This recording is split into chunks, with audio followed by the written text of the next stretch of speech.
Hi there, I'm nicodehaan, and welcome to Living a Primal Lifestyle, where we explore a return to a more balanced and natural wild world. To recover our natural health and regain our rights and freedoms, and I'm Untitled. It's a beautiful day in Durango, Colorado, 65 degrees, going up to 72, and a low in the 40s overnight. And humidity is 30%. Is that right? Yeah, it feels pretty nice, that's for sure. Sun is out, Yeah. looking pretty good. Yeah, I had one of my clients threaten to hang up on me after he asked me what the weather was, and I told him. He's in Florida. Oh, yes. Okay, please subscribe to our YouTube channel, Living a Primal Lifestyle. Hit the notification bell and the like button to help our channel grow. We also post the show on Facebook and LinkedIn for your convenience. And all the topics for today's show are in the show notes and videos listed below in the description, so you can follow along and make up your own mind. We do highly recommend Mother Earth Labs for all your vitamin needs if you wish to enhance your diet with supplements. Hit the notification in the show notes with your links to humic and fulvic and essential multivitamins. These two products give you all the essential vitamins, minerals, and amino acids that you need for a healthy immune system, with the ability to access them in your body and to detox anything that your body doesn't want. They also make a great selection of other products that may interest you. Yeah, and even if you're not taking supplements at this time, it's worthwhile taking a look and seeing what they have. They have great products, and I know the owner really well, and she used to work for Merck, got disenchanted with the way that drug companies, Big Pharma was doing things, and decided to open her own natural supplement company. Very successful, all natural ingredients, and pretty much exclusively that we use, so we highly recommend them. Now, today's show is called Ancient versus Modern Mysteries, Brains, Coffee, and UFOs. So let's get started. The first article on here is about caffeine and your gut health. Now, we've been talking for a long time about coffee, and that the coffee bean is an extremely good antioxidant. And it's a fruit. And many people don't know that. Right, and that you could have, what was it, up to like 5 or so cups of coffee a day with no problem? Well, I think it depends on the coffee too, and that's what we're going to discuss. Yeah. Surprisingly enough, coffee may offer gut-boosting benefits that can help with your gut motility, which means how your food travels through your system. Digestive system. So it can actually help with these digestive systems. Caffeine can potentially change the makeup of the gut microbiome by reducing the growth of harmful bacteria and promoting the growth of good bacteria. So they do point out that each person reacts to caffeine differently. Yeah. And so you should kind of check it out and try it out and be mindful of how your body's reacting before you move on to increase your dosages. Well, first of all, there's no reason that the caffeine can No question that the caffeine can affect. Yeah, there's no question that the caffeine can affect the gut because it's a stimulant, and we all realize this when we drink coffee. It kind of wakes you up, makes you feel good, and you start moving around a little bit easier, it seems like. But caffeine still gets processed very differently by each company. Each person. Where'd that come from? Well, each company too. So yes, the source. The source is a huge thing. I think when we started drinking coffee religiously about 20 years ago, I've always drunk it, but you didn't drink it very much. When I never drank it. No. Never. But, well, we started discovering that coffee, if it's made from the whole bean, if it's natural and organic, and it's more of a medium to darker roast. Espresso, we started drinking espresso specifically. Yeah. And of course, it makes a difference what you mix it with. Right, right. So one of the things that they talk about is that, yes, coffee has essential nutrients like phytochemicals, fibers, antioxidants, and minerals that can help with more than boosting your energy. It's been shown to help people with multiple diseases that are microbiome related, like type 2 diabetes and fatty liver disease. And moderate coffee consumption may reduce one's risk of certain chronic diseases. Such as metabolic syndrome. and cardiovascular diseases and some types of cancers. Some sources of caffeine, particularly tea, can help improve your gut health by diversifying bacteria in the gut microbiome. Yeah, they say tea has enzymes, carbohydrates, polyphenols, amino acids, and other nutrients that help diversify the bacteria. So yeah, some of these have been shown to diversify the bacteria in your gut microbiome, which can microbiome. Which you just want it to be a dome, don't you? I do. I'm thinking of domes this morning. I don't know what it is. Maybe my own dome right up there. But it does affect your gut health, and it does have regulation of the gut, how you digest things, helps to digest things. I think we've all felt that in a way, because after you drink coffee, things sometimes you have to. It helps you go to the bathroom. Yeah, and, you can feel that working. Yeah. Yeah. Now here's where we get into a little bit more danger zone in terms of the negative benefits, because the negative effects. Right? Yeah, because coffee by itself or tea by itself has one particular kind of has a series of nutrients and ways of affecting your body, but then you add 14 teaspoons of sugar or your drink, like which is all sugar. Yeah. If you look carefully at the ingredients on the creamers. Well, a lot of these lattes come with mixing the soy. Or it could have soy in it, or so be careful. Choose your additives. Also, the energy drinks can be very high in sugar. And also maybe 5 times as high in caffeine if they artificially put it in there too. Yeah. So some of these drinks that are in cans and things like that. Well, it says here that according to one study, the energy drinks can contain from 21 to 34 grams of sugar per ounce. And that much sugar in your system. That's per ounce. So imagine if you're drinking an 8-ounce can. The cans tend to be small, for maybe 3 or 4 ounces, but still, that's, times 4. Yeah. True enough. So they're saying that could reduce both your microbiome activity in your gut and can eliminate the diversity of bacteria. So that's not a good thing. Yeah. So there's a question on here. The next question is: does the source of the caffeine? No, up one. You missed one. Oh, I did. Yeah. Oh, caffeine will worsen your digestive disease. Some digestive diseases. Well, yeah, I think if you're drinking too much of it, I think acid reflux has a role to play because it is a high acid. Yeah, the doctors tell you if you have acid reflux to stop drinking caffeine.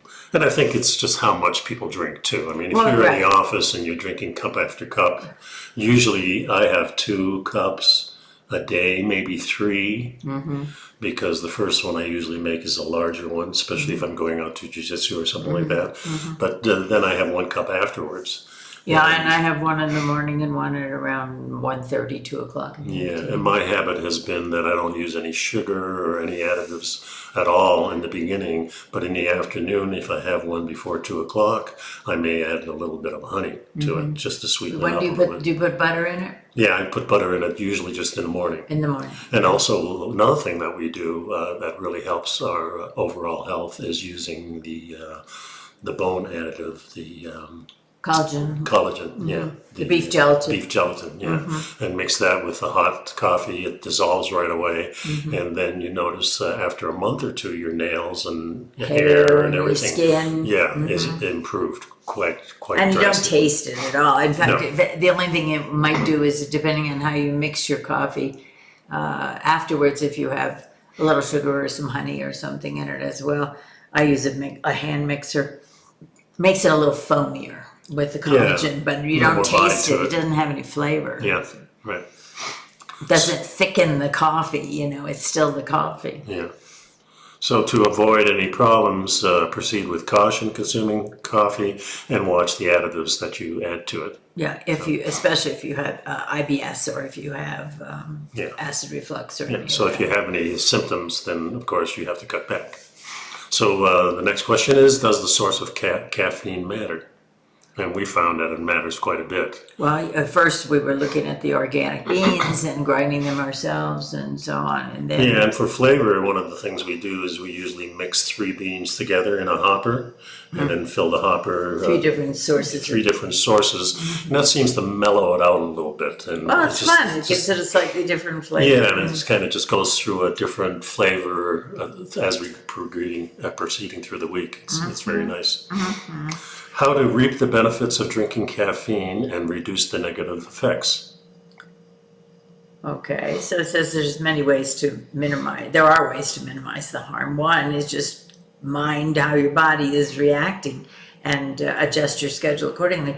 If you can't fall asleep if you drink coffee after 2 o'clock in the afternoon or any caffeine after 2, then don't drink the caffeine after 2 o'clock. That makes sense. But pay attention and see if you have a digestive discomfort or get a jittery feeling. Now, that was my big thing with coffee. I never drank coffee because it would make me feel like I was buzzing. I didn't like that feeling at all. And that's the reason when we discovered the bulletproof coffee, which the bulletproof guy, Dave, went to, I think, where was it? The mountains of Tibet? Yeah. And he found people there drinking their tea with yak butter. And he thought, oh, that's a good idea. Let's put some butter in because cream tastes so good. Well, but it was what he discovered. Was that the butter itself makes the smoother transition as far as what happens in your body, right? Right, and you don't get the like jitters. A time release. Yeah. It lengthens the effects so you don't get the jitters. Yeah. And remember, in the old days, we used to use whole cream. Then when the scare came, that fat was no good for you. Back about 50 years ago, they went to half and half, and then they went to these other types of creams that come from nut butters and beans. Soy and things like that. If you're don't have a problem with dairy, whole cream is just a fabulous place, and it really does the same thing that butter does. So using whole cream or using butter or even half and half, I guess, probably would do similar things. Yeah. I don't use dairy in my coffee because I have over the years had an intolerance for lactose. But I do put MCT oil in my coffee. Yeah, and we both do actually. Yeah, so a couple of tablespoons of MCT oil, which of course has the effect of adding the... And these medium chain triglycerides not only smooth out the coffee, but they also help you burn fat. So the whole ritual turns into a fat burning regime. And we're very confident that, we're not gaining weight from anything that we're doing. We didn't gain any weight during the lockdowns, or if anything, we lost a little, just from not eating out and whatever. Okay, so let's see what it says. So let's go to other things. Okay. Side effects of eating grilled foods. Boy, so many people just love to barbecue. Well, summer is the season for grilling. The warm temperatures are perfect to get the grill out, and whether you're using the briquettes or you're using gas, this is a wonderful way to invite people over or have parties and things like that. Yeah, luckily for us, you didn't get the grilling gene. Not too much. You don't really enjoy. Yeah, you know how to do it, but it's not. Well, first of all, in Florida, it was so hot. Yeah. And then you're standing by a fire. It wasn't a good combination. So, however, run inside to the air conditioning, then the meat burned. Whatever. It just. Well, it's also the difference between if we're going to eat outside, then maybe grilling outside might be a good idea. We tend to eat inside more often. Well, there's also in Florida mosquitoes and other lovely insects that come to join you. So But this article is very interesting to me. Well, because they point out some things that the grilling may have some bad effects, but it also may have some good effects. So let's go through them. Eating grilled foods can remove years to your lives and increase your risk of worse health or worsen your health issues. So it can do both. And the first one they mention is the AGEs, Advanced Glycation Products. Now you talked a lot, just remind everybody what glycation is. Well, glycation is the formation of sugar that bonds to the proteins. Yeah, and creates a sticky thing that goes into your arteries and then sticks to the walls of leads to plaque. And leads to plaque and things like that. And this is the important role that cholesterol plays, because the cholesterol is what kind of coats those veins and fixes the little imperfections that happen from eating things like maybe, things that scar. However, what they're talking about is the formation of these things outside the body. Because you're grilling them and you're using fire, then you notice that the charcoal starts to form on the outside of the food, and they're saying that this is what causes the glycation. Well, so AGEs is advanced glycation end product. End products, yeah. And I have a problem with this because I think your digestive system takes real good care of this. Well, here's starting out with the statement that eating these AGEs can promote oxidation and inflammation, which then elevates your risk for chronic conditions and other health issues. Right. They say that, and they say it may contribute to the aging process. So there's some... See, the sizzle and the searing of the meat and things like that is what they say will cause the carbohydrates to kind of glycate, kind of right melt there in the meat. In the meat. And then you eat it. But I really think the acid in your stomach, if you're healthy, I think it's... Yeah, this whole article struck me as a little bit, first of all, very light on inflammation. Yeah. And second of all, there are other factors. The thing with this is that when we have an upset stomach, we'll take some charcoal. Activated charcoal. Right. So charcoal... In the form of a pill. We don't chew on a briquette. No, certainly not.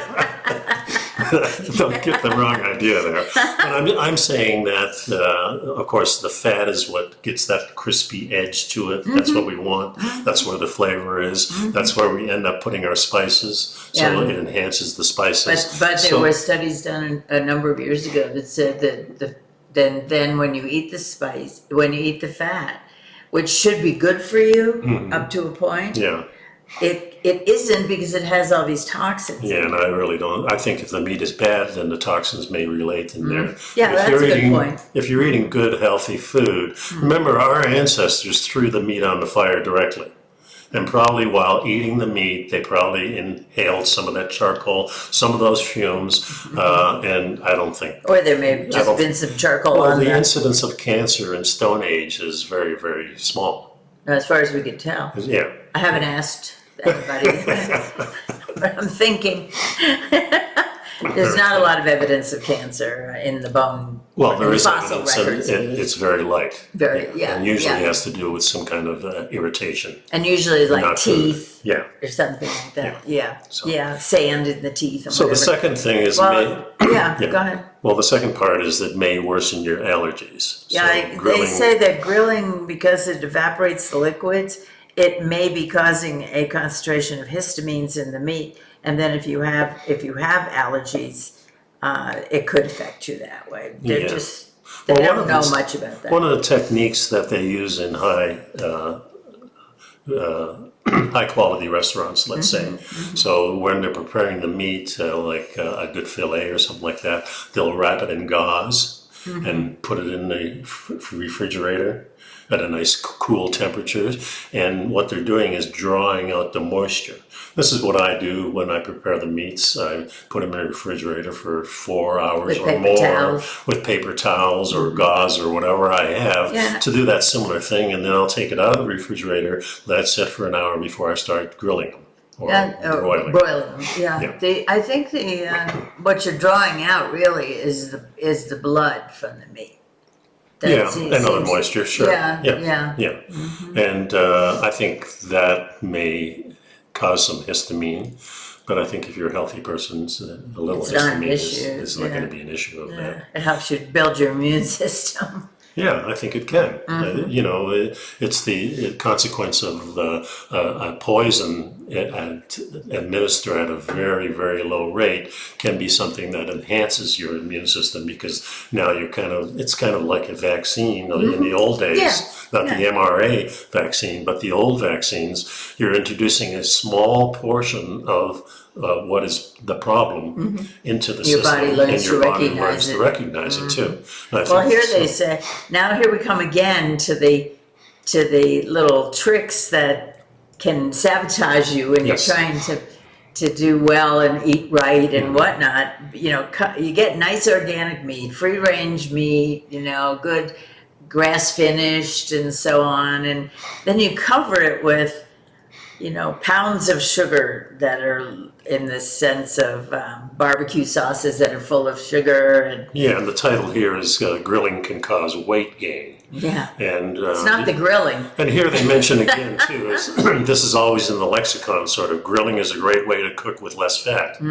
Well, we choose pieces of meat that have a lot of fat on them. Right. Because that's where the taste is, that's where the satisfaction comes from, and this stops you from eating a whole bunch of other stuff. Plus, it's very good. Your body can absorb it, and it's good for your brain. Yeah, and it tells you when to stop eating. Right, So, and you feel but full. slathering on, or basting with sugared sauces, that is the thing they're talking about here.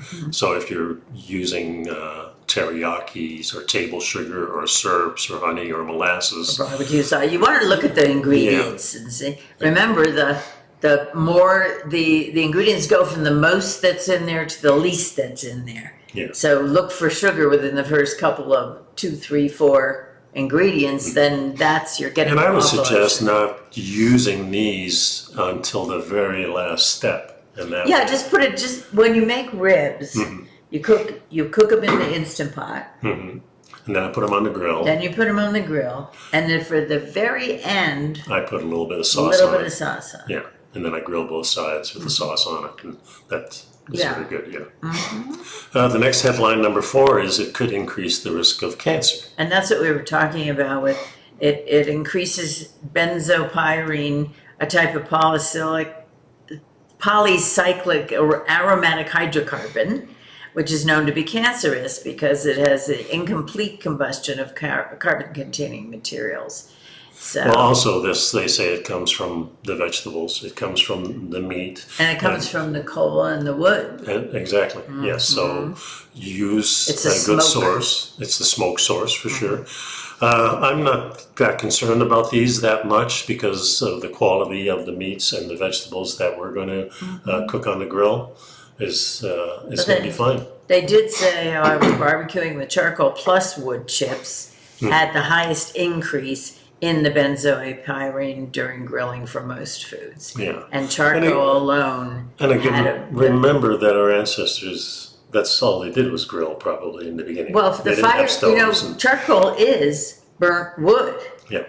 Or, it's burnt wood or that type of thing, yeah. Yeah. Get it from coconuts too and things like that. Yeah, but basically I'm, you didn't have coconuts in Missouri. I mean, in Missouri or in New York. Or, So it'd be what is in the wood. If it's painted, you don't want to inhale any of that stuff naturally. If it's treated in some way, well, we treat them in such a way that we want the smoke to enhance the meat. So it may be mesquite or maybe oak and things like gives that. it flavor. Yeah, and we've been doing for this for thousands of years. So I think if you're grilling now and then and doing it, if it's your only source and you're not sourcing out your meat and your quality vegetables, then maybe it's a problem.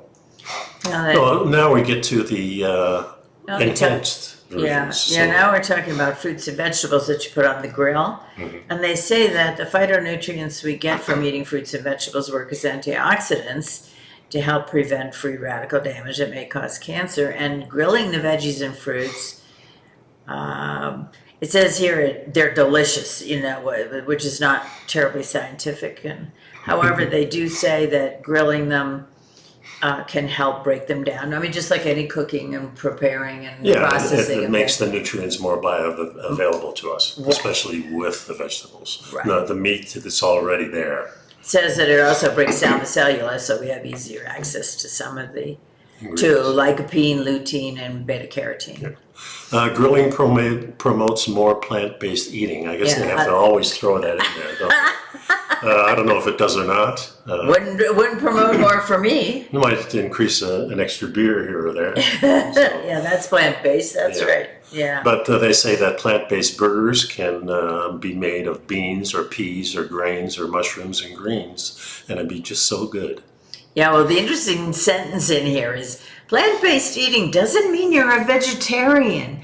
It's like assuring you that you have not fallen You're not going to the dark side. Right? Exactly. Oh my God. It's amazing, isn't it? That they always have to put that stuff in here. So that's enough about light. Anyway, that's enough about grilling. Yeah.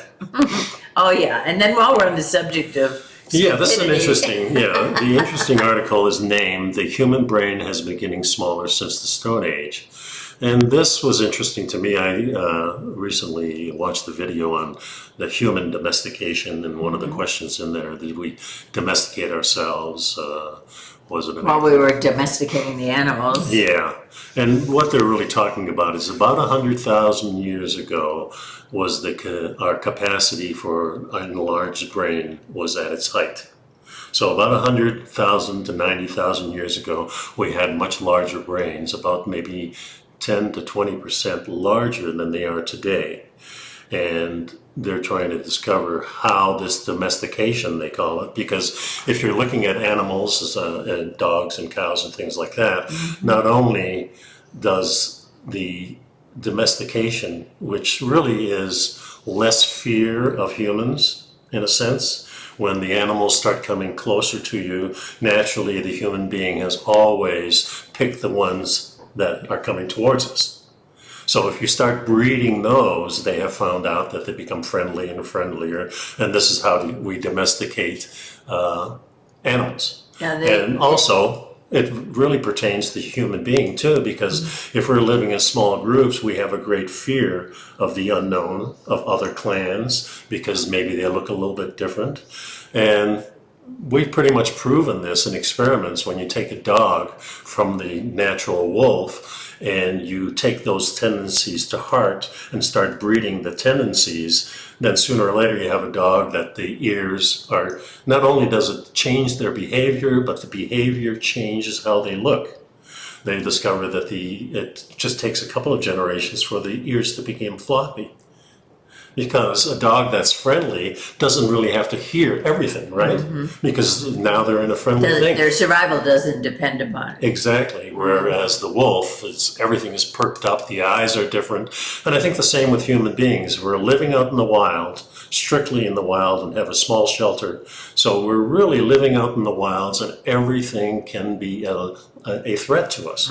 So you have to be very aware. So when all of a sudden we start living in larger groups, now we're not walking around so much looking at every single thing. We're just comfortable.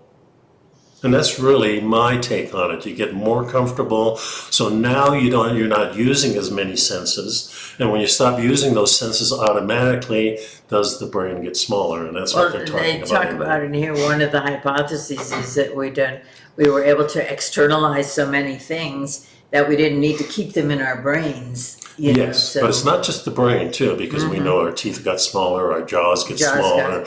We lose the brow ridge. The jaws was related to the chewing. Sure. Yeah, so they chewing different food. If they were cooking it. Yes. So it was much less difficult to chew, and you didn't get the same exercise in the jaws, and so. Yeah, and I found a lot of articles on this, and I just put this one here because it seems to be going along a nice path that you can understand. A clear path. Yeah, and some of them were really technical, things like that. Yeah, but what they said was they did a study in one region, so that they could try and over a period of thousands of years, and so they were trying to measure apples to apples, right.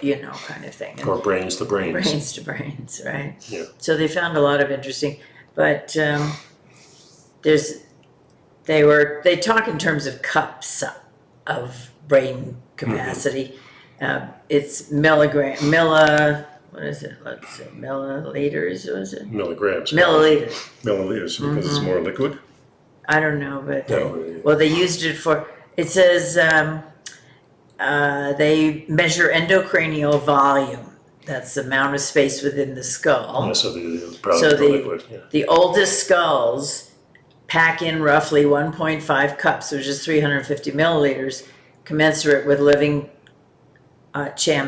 chimpanzees. And then afterwards, then we began developing, that was over 4 million years ago, then hominids began developing from 4 million to roughly 2 million years ago. The Australopith, that was Lucy, approached 2 cups. By 1 million years ago, some Homo erectus exceeded 4 cups, 1,000 milliliters, and then it was up to 6 cups 130,000 years ago in both Neanderthals and Homo sapiens.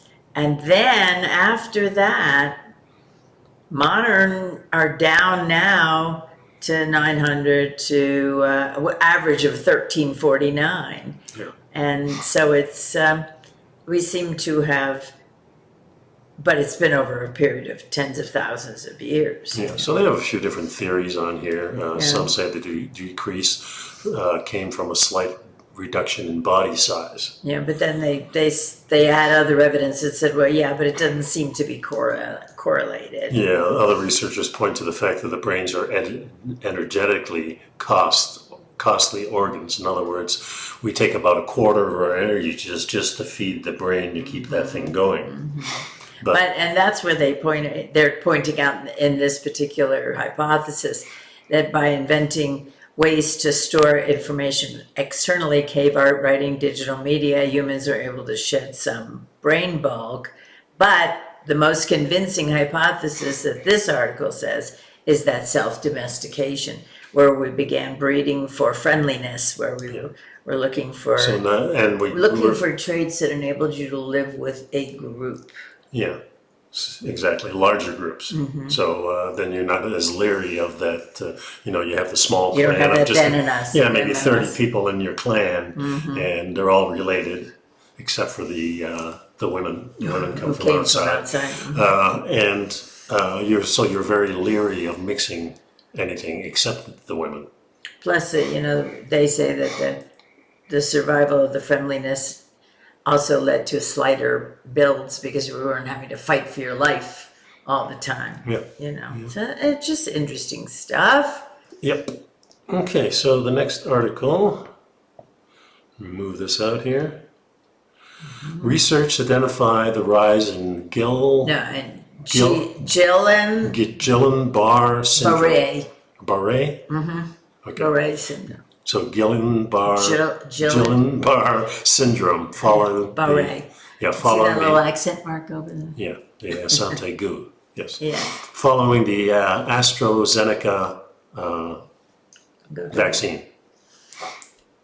Yeah. So this is a rise, and it's a small percentage, but of course you're the one that gets it. Well, first let's talk about what GBS is. Okay. It's a rare disease, but it's a very serious autoimmune condition. It attacks the peripheral nervous system, results in numbness, starts in your weakness and pain in your limbs, in your legs, your feet, and then it can lead to full paralysis. And this has a particular effect on your immune system by the way of the electricity that's going through your nervous system. And so this attacks the nervous system specifically. And it's caused by bacteria and viruses. Yes. So this virus, this vaccine, this is specific to the what's it called? AstraZeneca vaccine. It doesn't apply too much to the other ones, but it's an interesting well, it does rise. because in the UK they used Pfizer as well, and they found that between January to October of 2021. There were a spike up to almost 1,000 cases in the UK. And then the spike occurred between March and April of 2021. And in those 2 months, there were 140 cases per month. And normally that you get around 100 cases per month.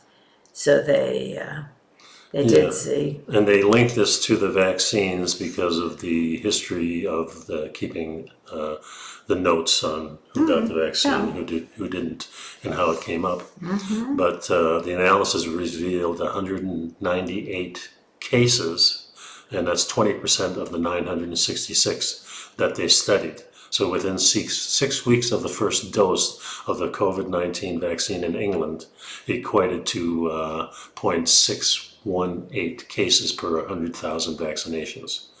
So it doesn't seem like a lot, but 176 of those people had the AstraZeneca, 21 had Pfizer, and 1 had Moderna. Yeah. And then, but we were hearing on the news, or we were hearing on watching our various videos and trying to keep up with all of this, that this Guillain-Barré syndrome that had previously been fairly rare had definitely shown a spike. Yeah. And there's other things too. I just wanted to bring this up because specifically it's important to understand that the way we got the news of this is through the release of the documents that the court from Pfizer, from Pfizer, from these other companies also, and they're having to release this data because they wanted to kind of let's not release the data for 75 years.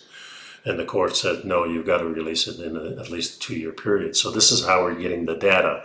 So this is disturbing on a couple of different levels, not only that this is happening, but they're trying to avoid this coming out.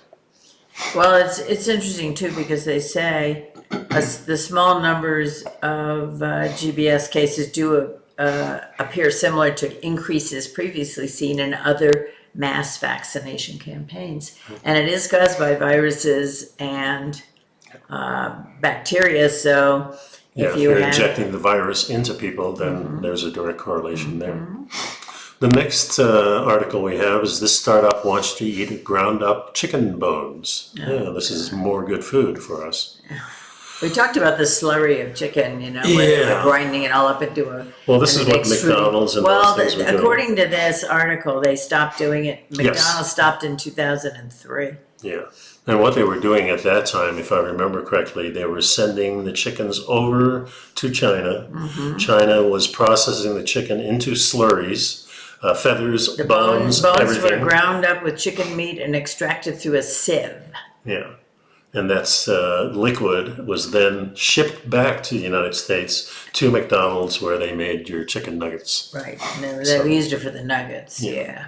Now they're talking about a new technique. You've got to just understand how much it costs to ship this stuff. So most of the cost, it seems like, for chicken nuggets is the transportation overseas and back. It's a ridiculous system, and why is it cheaper for them to do it than rather give you, knock off a piece of chicken, fry it, and give it to a person? I mean, it seems a lot easier than for the picnic. I don't know, but that's just me. So now a Finnish startup has come up with a new way to squeeze more meat out of single chicken. All it takes is a little ground up bone. Chicken, no married chicken? No married chicken, in a small pilot plant in the Finnish city of Kotka. The founders of Superground, that's the name of the company, have figured out how to process chicken bones so that they can be incorporated into ground chicken products like nuggets and meatballs. It might sound a little gross. Yeah, it sounds a lot gross, actually. But the startup's founders point out that using more of the bird lowers the environmental footprint of every ground piece of meat. Every pound of meat. Yeah. And drives the cost down when chicken prices are soaring. Apparently, chicken has gone from being about 50 years ago, it was about 15% of the meat that was consumed, and now it's up to 45%. Yeah, no, sorry, 36%. Yeah. And the concept is that they're... it's just filler. You might as well use sawdust. It's the same thing, and it's about nutrition. Well, the thing about the chicken bones, I mean, we use the chicken bones to make soup, right? Yeah, but we're not putting the bones in there, which we're getting the You get marrow and the good stuff out of the bones. And then you take the bones out. Then you take the bones out, exactly. And there probably is small bits of bones. I'm not saying that bones are that bad for you, but now we're talking about chickens that are propagated and made to breed in close quarters. Well, we're not talking about the chicken that you and I buy at the health food store. Yeah, they're talking about the chicken that if they live longer than 6 weeks, they can't use the food anymore. You know, it's like there was some staggering information in this article. Let's see, where was that? Fast food brands are unlikely to want to be associated with a food product that might put some people off at their dinner table. And this talks about the whole thing with McDonald's and the nuggets. Yeah, and here it says, today's chickens have been bred and fed to grow 5 times fatter than their mid-century ancestors, putting on weight so quickly their organs can't keep up, and the death rates soar if the birds are kept alive past 6 weeks. Yeah, so you have to cut them off at 6 weeks before they die naturally because they're sick. Or unnaturally. Unnaturally. And of course, the fat that comes from the chicken that's force-fed and feeding them this slurry of whatever they're feeding them is not the healthy fat that we always like in a chicken. And that's what we were talking about with toxicity in the fat, the toxins that get stored in the fat. Yeah, so read this article and see what you think, and if you want to go buy from this company, I think I'll skip it.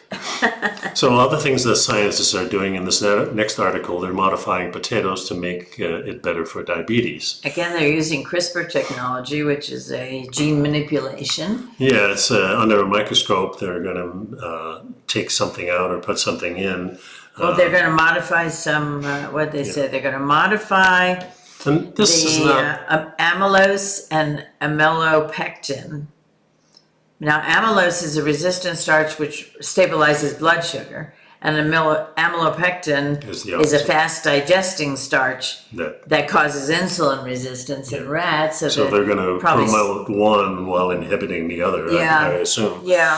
To make potatoes more palatable for people who have diabetes. Yeah, and of course, if you're eating potatoes as a main staple, it makes sense if you don't have any other food, like during the time maybe starvation. The Irish. Yes, that's the only thing you can do. However, if you're going to have a balanced meal, you're going to have a small little potato, perhaps, as part of your meal, but you're not going to have it consuming your whole meal. Yeah, and that means, you shouldn't really be eating a pile of French fries with every meal. Yeah. First of all, the oil it's cooked in. Or even a baked potato with every meal. You might have a small one. Usually when I see baked potato, you've got that big, huge thing. They got the foil around like a dinosaur egg. And then inside you got the chives and you got the butter. Chives, or whatever they got. Yeah, butter. You got sour cream. You got all kinds of So stuff. this is a problem for people who are overheating, and then you have to change the formula, so to speak. I say just don't eat so many potatoes and you're good to go, and you don't have to eat anything that's CRISPR changed. technology. Not that CRISPR is bad. I don't, No, but again, it's whenever you're dealing with genetic modification, there can be unintended consequences, and we don't know what's going to happen. When the combination, the chemical reaction or the enzymatic reaction or anything else. We have no idea. So. But we have modified things in the past. I know from our point of view from Holland, not only tulips, but all kinds of things that we always prefer a product that's maybe a little bit larger, a little bit more colorful. So we've always changed things. CRISPR is the way to do it in the lab. However, we've done it to food when we pick things out. Just like we're talking about domestication, when a dog or a wolf comes to you and starts being friendly to you, that's the one you're going to breed, not the one that's back on the hill snarling. Yeah, exactly. So it's the same thing with this. Yeah, but we have for centuries we've been breeding plants and animals for desirable traits without changing their genes, externally. Yeah, but that doesn't mean we can't do this. This seems to be a pattern in the past that may help us feed millions of people and with less consequences than, So it makes sense to me. And our last article. No, I've got 2 more. You got two more? Yeah. Well, oh, I've only got. Oh yes. I sneaked it in there for you. But this is the fun one. Yeah, this is fun. This is the NASA fun has officially joined the hunt for UFOs. NASA. Yeah. The world is currently changing, and the biggest change comes in the form of Congress realizing that UFOs are now real. They actually had a meeting of Congress and read them in, as it were, saying that there are UFOs. Now they're called UAPs, Yeah, we have to change it always. Unidentified aerial phenomena. Yeah. Now, I guess course, aliens started having a bad name when they built a wall. And, maybe so. Maybe so. But of course, this comes from those videos, those TikTok videos or Tic Tac videos, I think it's called. TikTok. No, I think it's Tic Tac. No, these videos are from the military. Yeah, in the military, the Navy pilots are the ones that found this little spinning, kind of looks like a Tic Tac. Yeah, that was, And it moves around. And A one of those lozenge. interesting parts of the whole thing is that the thing at the end blinks out and they find it at the go-to. In other words, they have a plan always where they're going to if something goes wrong or where to meet. And it's a particular point in the sky that maybe miles from where they are, and everybody's going to meet there. And what happened was this Tic Tac kind of disappeared and flew off, and It was a lozenge shaped. Yeah, Tic Tac. So they found the UFO at the designated point where this group was going to meet. So how did it know that? It's a very interesting. Well, there's also phenomenon. some nice little videos that are part of the. Yes, and then that's the TikTok videos. Tic Tac videos, excuse me. They don't call it that. There have been many documentaries about UFOs, and the idea that alien abductions have been a running joke for decades. This is the first time that UAPs are being recognized, admitted by higher-ranking officials in the government. Interesting, and this article uses both terms, UFOs and UAPs. Yeah, so not to confuse us. And now NASA is going to hunt for UFOs. I think they've always been doing it. They're just announcing it. Well, I think they're just as curious about this phenomenon and whether we have spacecraft from Roswell and these other places from old crashes. Perhaps we do. I don't know. I've never seen a UFO. I always wanted to, and I always think that the possibilities are so high that they exist. So, I like to follow. Well, to me, what's always interesting, I mean, every movie you ever see and every discussion you ever hear is they're going to attack us, they're going to take us over, they always have negative intent. Yeah. And it's interesting that so of course you want to get the Department of Defense involved because you can't have any research about. Well, not only that, they do see it as a threat. If you can't follow these things, you can't figure out where they're going, how fast they're going, and you can't compete with them, then potentially they're a threat.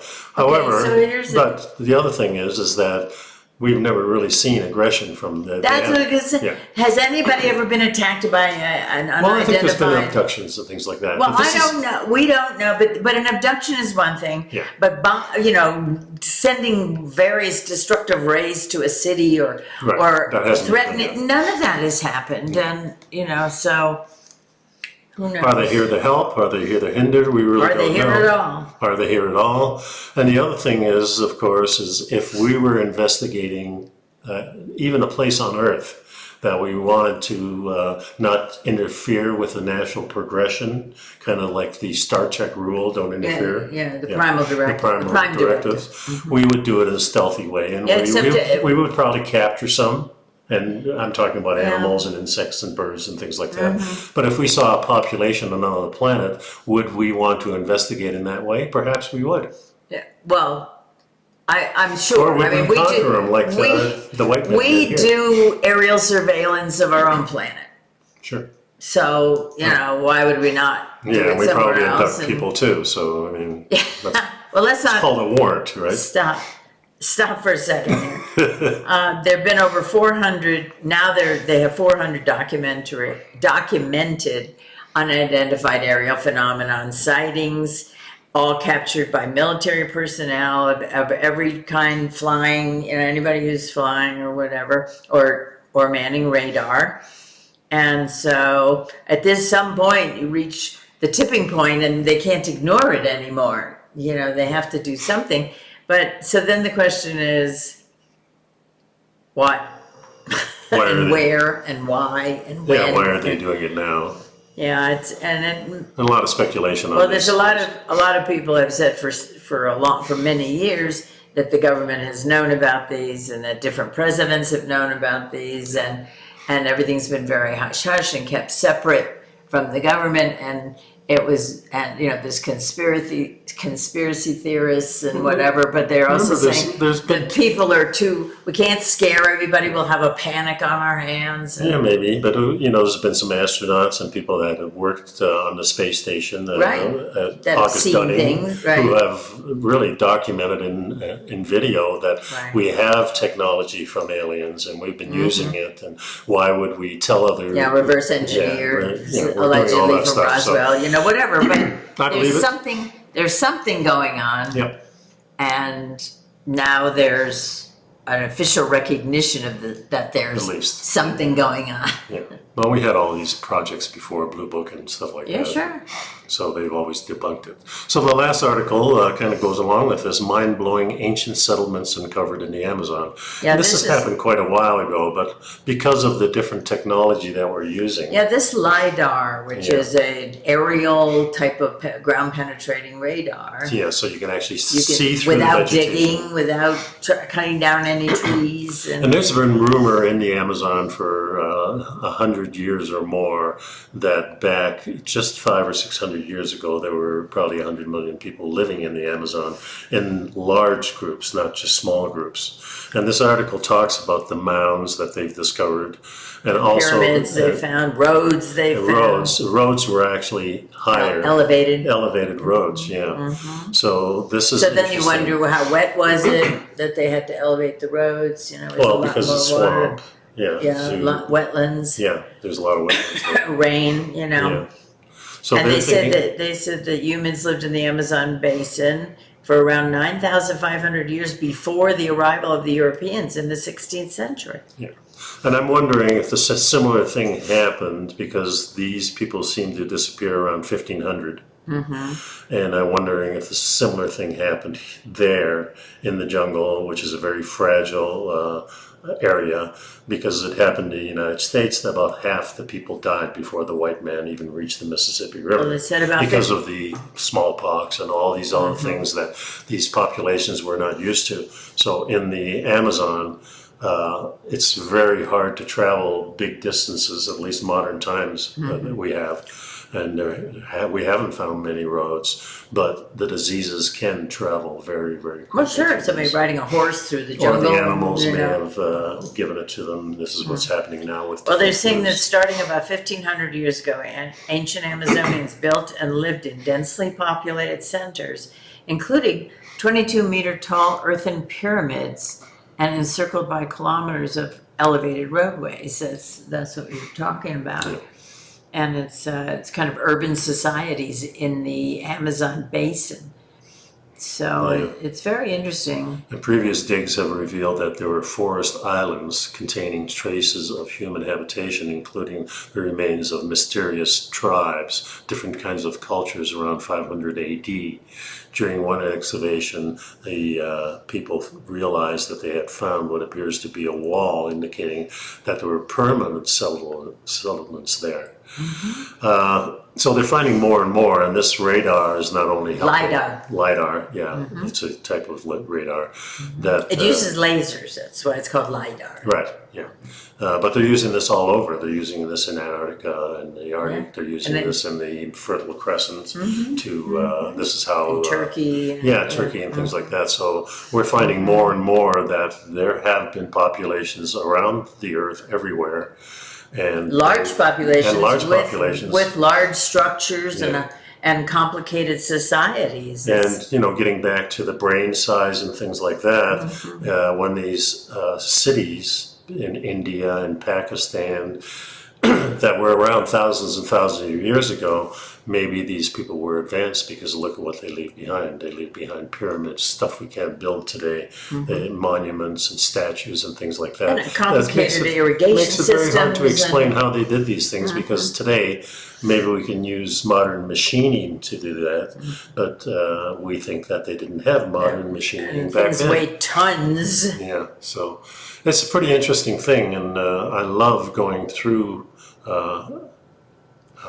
volumes like this because I'm always intrigued about our past and how people lived in the past, and I always do think that maybe generations and generations ago, past 12,000 years, because we really think that domestication, which we call our modern way of living now, started about 6,000 years ago. And we know that the timeline of catastrophes are at the 6,000 and 12,000 year cycles. And do they wipe out complete civilizations? And then each time do we start over? I don't know. These are things that we're looking into, and it's very fascinating to me. Well, it's lovely that we have a new technology that keeps evolving. I mean, new technology, relatively speaking, apparently LiDAR has been around for at least 10 years, and but it's been now applied to archaeological investigations. And it's getting cheaper to do this type of work. And more available. Yeah, certainly more available. So this is why we named the title to the show the different ancient mysteries and modern mysteries, and brains. The brains, the what was it? Something in UFOs. Yeah, brains, coffee, and UFOs. Yeah, there you go. Yeah. That's what it is. Yeah. So that's our show for today. It's a little shorter than normal, but we're expecting the solar people to come today and finish up our solar job. So our panels, install our panels, and so everybody kind of please cross your fingers and say a prayer for us. Say a prayer for us. They're not here yet, and it's almost noon, but we're still hopeful. Yeah, and please visit the Mother Earth Labs and check out their products. We highly recommend them, and we're affiliated with them, so it helps our show too. Thanks for sticking around, folks. We'll see you next time. Be well. Bye-bye.